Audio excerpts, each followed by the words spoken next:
Започна масовата беритба на череши в Силистренско. Тази година плодът се продава по-скъпо на тържищата. Каква е причината? От кореспондента ни Любомир Добрев. Земеделската кооперация в добруджанското село Професор Иширково отглежда 110 декара с череши.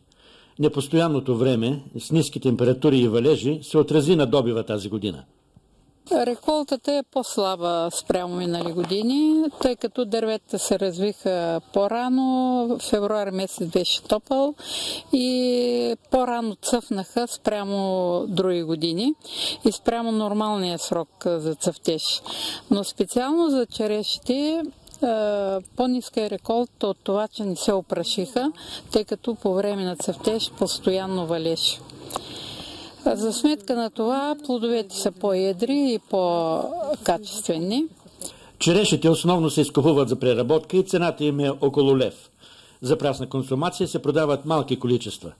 Тук разбиват мита, че при лоша в климатично отношение година се печели по-добре. Независимо дали има плодове или няма, цената на плодовете за преработка, за замразяване с тези клиенти, които ние работим, е почти една и съща, тъй като те реализират продукцията си на европейския пазар и там са по-стабилни цените и не се влияят точно от това ние имаме ли реколта или не. Мнозина от наетите бирачи разчитат на сезонната заетост в градините, за да попълнят семейния бюджет. 4, 5, 6 часа работим и 30-35 си изкарваме надника. Хубаво е. Най-хубавото е черешко. Както виждате, най-хубаво е това е за нас. И прасковото е хубаво, и другото е хубаво.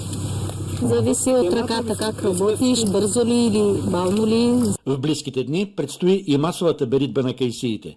За новините на BIT, аз съм Любомир Добрев.